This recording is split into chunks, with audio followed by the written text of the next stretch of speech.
Mark pulled on his starched collar and fidgeted. He liked the idea of dressing up, but the stiffness of new clothes made him uncomfortable. He tugged at his tie. The room where he waited smelled musty, old, unused. Antiques, armors, small bronze statues, and a long, lightly stained mirror decorated the walls. There was only a hint of dust, as if someone remembered to clean every now and then.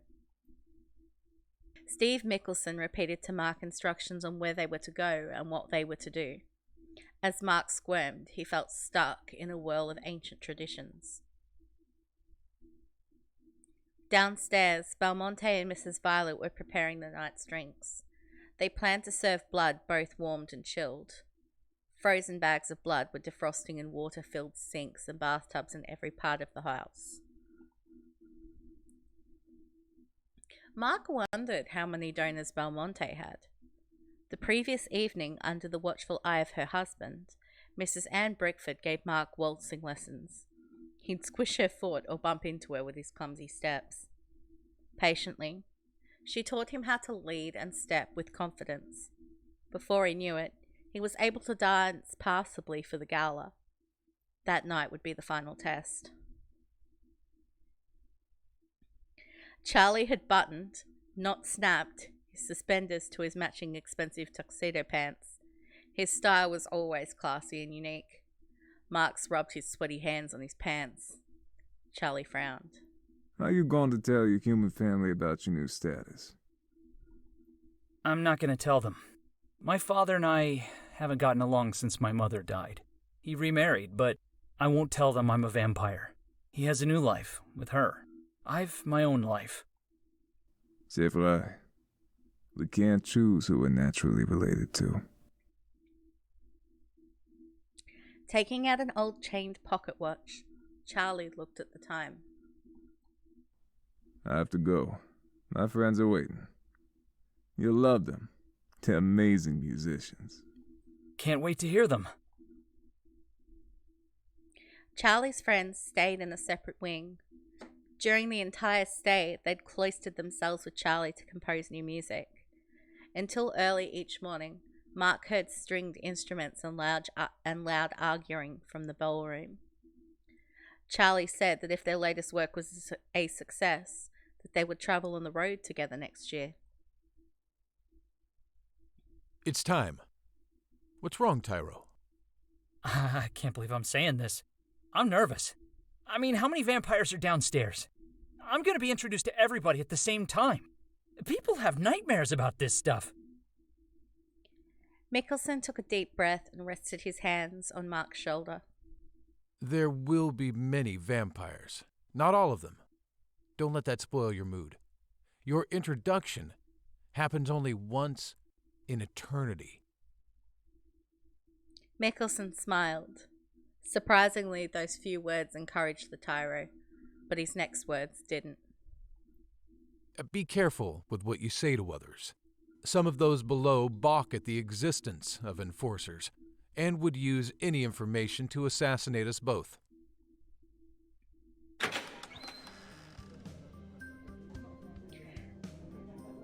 Mickelson pushed open a tall, heavy wooden door and led the way into a grand room that had a wooden staircase which circled down into a spacious ballroom below.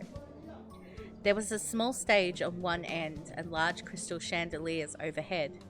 Narrow but high windows lined the two longest walls of the rectangular room. A congregation of at least a few hundred dressed in the finest gowns and suits gathered. A few dozen danced, moving in a wheel-like pattern on the floor beneath them. An old formal dance, probably from the Renaissance. They stood and shifted their stances in neat rows or positioned themselves in circles on the dance floor. Their steps were perfectly coordinated to Charlie and his friends' music. Mark knew by their slower heartbeats and pale faces that every man and woman below was a vampire. Their sharp gazes took in all around them. It was a gathering of hunters. Mickelson whispered. Mark, once I get to the end of the staircase, you may descend. Someone in a wide necktie secured with a small square pin tapped his cane with gusto before booming an announcement. Presenting Enforcer Steve Mickelson, the only blood inheritor of the late Sir Andre Garnier, and his tyro, Mark Delaware.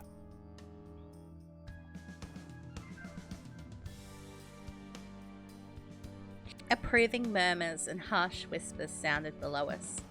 They collided in a rush of dissonant voices. Oh, he's handsome. So young to be changed. You weren't much older. True. I think it's good that we have some fresh blood in our community. A new one, is he? Like we need another damn enforcer. Do you think he's a killer, like his progenitor? Probably is. Curse the Society of the Arts. Those picky bastards must have found someone very talented. Perhaps I start buying more of their artwork soon. But he's with the Enforcer. Then he could be more dangerous than he seems. An Enforcer's apprentice is no one to trifle with. What does that mean? One of the vampires clapped. Suddenly, all applauded. Some even whistled as Professor Mickelson first descended. Leaning with one arm against the railing at the bottom of the staircase, he motioned towards Mark. Nervously, Mark took his first step. After the second and third step, he felt like he could walk down to the crowd below when his nervousness left him. He was proud to be introduced to the larger vampire community. Even though their original feelings may have been different, the other vampires made an effort to give Mark a warm welcome. Their applause grew louder as he reached the bottom, stopped, and then formally bowed. Suddenly, the applause cut off. The greater vampire community returned the bow. The Enforcer went beside Mark and hugged him. The other vampires gave Mark wide-fanged grins as he was shuffled from one group to the next, shaking hands and vaguely answering questions. Enforcer Mickelson had warned him to be very stingy with any information about himself. The gathered vampires there were from different regions with their own different accents and cultures, but all of them were from either the United States or Canada. Even the poorest of them dressed up for the midnight gala. Belmonte was famous as a host.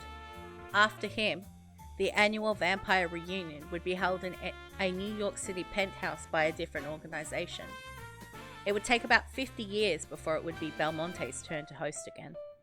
I hear that you are an excellent scholar like your progenitor. You are a linguist, then? Very helpful for investigations, I'm sure. How knowledgeable are you about art history? So, do you prefer weapons or hand-to-hand combat? For the vampires who wanted their blood hot, the defrosted blood was poured into brandy glasses suspended over candle flames. Otherwise, the still chilled blood was served in little flutes. Mark asked why that was. Those who want to drink blood hot probably aren't used to drinking blood that's aged. The heat makes it seem more familiar, and the wide brandy glasses allow the vampires to enjoy the blood's scent.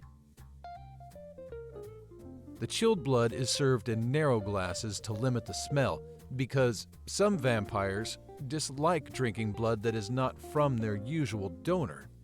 Once you find a donor you like to drink from, it's hard to enjoy drinking another's blood. It's like finding your favorite dessert. Some of us are picky like that. I think you're picky like that with Laura. Are you? Mickelson twitched his eyebrow at Mark's comment. He whispered, Noticed her, did you?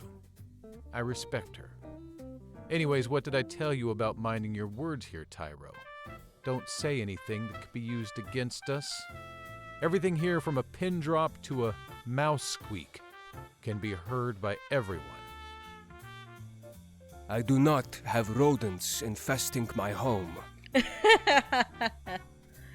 A few of the vampire guests nearby tittered. Maybe they could overhear their conversation. Of course.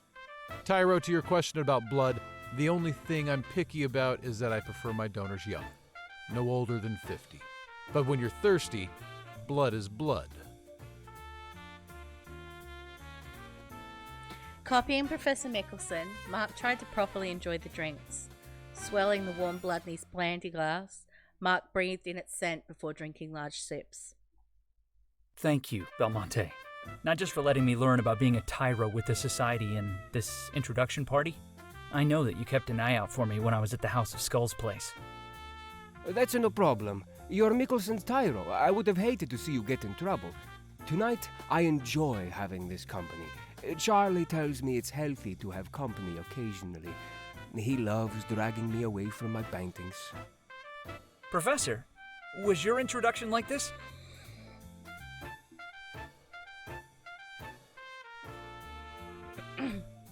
A dark look crossed his face. I'd never been introduced to any vampire society until both Sir Garnier and I came to the States. We were both introduced to the Americans at the same time. I think the old knight found it hard to adjust to America. That year, everyone gathered at a house in Washington State. I must admit, I met some interesting women during that trip. It was fun. Women? Now you have to tell me. True gentlemen don't speak about such things. Now, that reunion was impressive. Actually, that meeting wasn't a gala like this, more like a vampire retreat. You're lucky this year was Belmont's turn to host. My year, it was someone else's time, so I was introduced at their campgrounds. Everyone gets introduced at the annual reunion when they first become a vampire. It's our North American way of saying that we are all connected, I suppose. It's a good way to know who's who. Besides, you need to do this before we hibernate. Let them get to know who you are. You remember when you first joined. The society hibernates once a century so we don't stand out. But don't worry. We still won't do that for a while yet. Mrs. Violet and an Indian vampire spoke nearby. So, Anaya, how is business? We can't complain. I'm enjoying this whole organic movement. My family has decided to turn part of our lands into an orchard. The blossoms in spring are beautiful. You must visit sometime and relax your mind. Relax? When do I ever get the chance? Half of my time is keeping up with our books, but I can't complain. I love what I do. Maybe you'll reconsider once your new recruit finishes his first hibernation. That does sound nice. Mark joined the vampires on the dance floor. Hoping he'd memorize the steps Mrs. Anne gave him, he asked a brunette vampire with a gorgeous smile to dance. She looked about 18, but the way she spoke revealed that she was much older, at least 200 years older. Her lilac chiffon dress shimmered and almost touched the floor as they waltzed. As the two of them were dancing, Mark heard some of the older-looking vampires talking. Just give him another century and he'll be a pro. And just look at Mrs. Brickford. She's a perfect dancer. If she wasn't married, I'd ask for her hand a long time ago. Mark chuckled to himself. Andrew Brickford wouldn't be too happy if he heard those words. Mark's partner gave him a questioning look, so he complimented her dress. She liked that and didn't ask any more questions. As Mark danced with the brunette, he watched the other guests and then noticed the Brickford couple. They took long, complex steps and swirled around the floor as they passed other waltzing couples.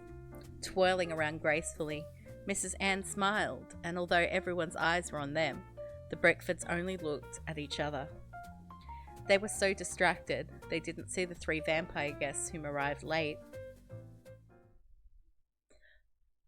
The whispers started and grew louder. A general murmur of discontent rippled through the crowd. In vampire society, there was no such thing as fashionably late, only punctuality. The tardy group was dressed in black and red, each wearing a tiny skull around their necks.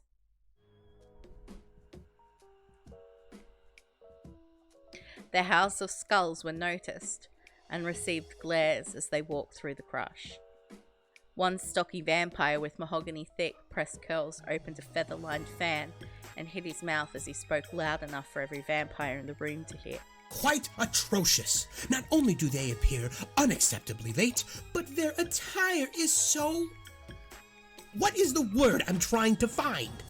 Somber. In bad taste. Ridiculous. Looks like a tacky Halloween movie wardrobe. They should look around themselves. They are undressed. It's so disrespectful.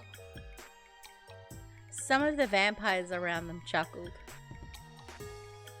Damien glowered. His face turned scarlet. Walking towards her, he slid his hands into his pockets. Ma'am, do you have something to say to me? One of the gentleman vampires next to her answered in her stead. Where is your progenitor? I miss Ricky's company. It has been almost a decade since I've seen him at any annual gathering. None of us skip this many events. Is he shunning us? It isn't like him to miss out on free blood. When I last saw him, we planned to go collect classic car parts to rebuild a muscle car together, but I haven't heard from him in years. Did you kill him? I haven't seen him alive recently. Who knows where he's at? That's a very odd way of putting it. But I'm sure the Enforcer knows where he is. You're very fortunate to have become one of us, Damien. Ricky gave you a gift with your transformation. I hope you never forget that. Hopefully we'll see him next year. A dark smile crossed Damien's face before he sidestepped the vampire and entered the crowd. Maybe that can be arranged. The guests began talking. That man has been dancing around the code. Did you hear before he knew of other vampires? He was changing humans left and right. How could his progenitor abandon him? And why did none of us find him sooner? I heard Mitchelson has already given him a final warning. Do you think he's linked to the St. George's campus murders? Murders? I didn't hear about that. Well, apparently, the Skulls had a member randomly attacking students. A gasp. My word! What happened to him? What do you expect? He was staked dead by Mitchelson. At least the Enforcer is doing his job. It's always so sad when we lose a vampire, even if it's not one of mine. Our kind is small enough as it is. Brutal, but justice is justice. Not always. Mickelson's progenitor used to hang them by the ankles before torturing them to death. Slowly. You remember the old knight? Medieval justice. And you know he turned insane. Forced his own tyro to kill him. That's not what I heard. Mickelson drank his blood, then took his place. Shh, he's listening. That's not all who's listening. Clenching his fists, Mark faced one of the walls and held his tongue. Do you think the boy knows? If he didn't before, he does now with your big mouth. Someone next to him spoke. Let's walk to a more quiet corner. Too much shit-talking here. That's why so many flies are buzzing around. A second gasp. Mark ignored the offended vampire and followed Damien for a bit. I do have an obligation to welcome all of our guests. Damien grinned. Are you not drinking? I drank earlier. What about you? We brought our own. Extra fresh. Not frozen. Mark knew where the fresher blood was, but he wasn't about to share that intel with Damien. Damien slapped a full pocket on his trench coat. There came a heavy, almost hollow sound from the place he hit. Do you want a drink? Whose is it? Twins. Oh, don't give me that look. They're fine.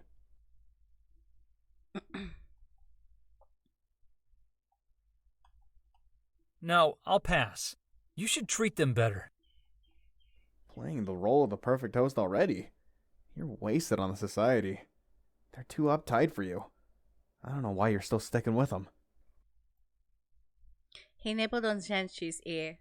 Giggling, she tried to playfully push him away. Damien stopped biting when Mark answered.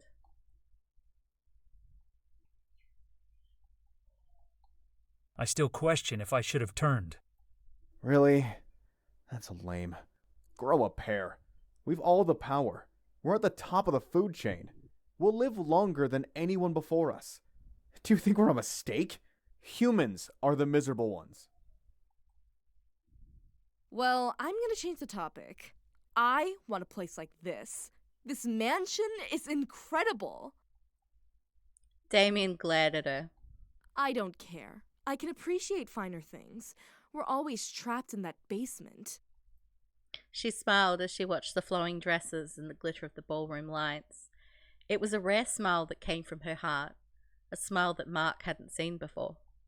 Damien and I weren't so blessed to have a formal introduction.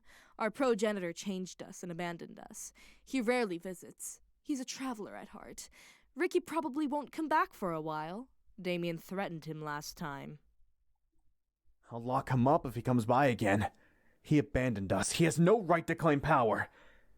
Damn it, he wasn't like that when we met him. He was a cool guy. His progenitor abandoned them?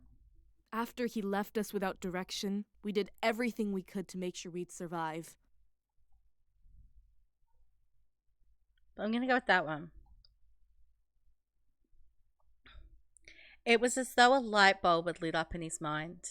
No wonder Damien hated the Enforcer. To him, Professor Mickelson was another bully. Mark walked away. Mark's loved here. The society reaches out and welcomes him. I can't blame him if he chooses not to join us. We're not exactly a normal group, are we? Yeah, but he's still under their thumb. A cage is a cage, no matter how fancy it is. Damien swept his arm around the room. A new melody struck up. Hiding his bottle of blood in his jacket, and Damien put his arm around his girlfriend, and together they walked among the crowd. Charlie's quintet suddenly changed the music. It was fast, flowing, and amazing. The bass sent chills down Mark's skin. Playing a furious solo towards the end, a drummer had everyone's attention. The older vampires politely left during Charlie's mini-concert, while the younger vampires stayed and enjoyed the music.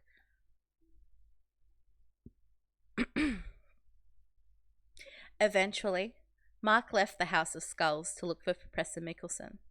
Mark found him talking to some old acquaintances, and he proudly introduced his protege. Despite everything Damien said, he loved being Mikkelson's tyro. Eventually, the gala ended at dawn. Saying goodbye to the guests, Mark helped guide a few of them to the mansion's spare room. Those vampires stayed for the morning before taking flights back to their homes. The next day, in the early evening, Mark helped remove the ballroom decoration. Once again, Belmonte's house was a place of quiet seclusion. At the end of the week, Mark returned to the city to meet his new employers and start his first job. Dumb things on street, so many dumb things on street. Dumb things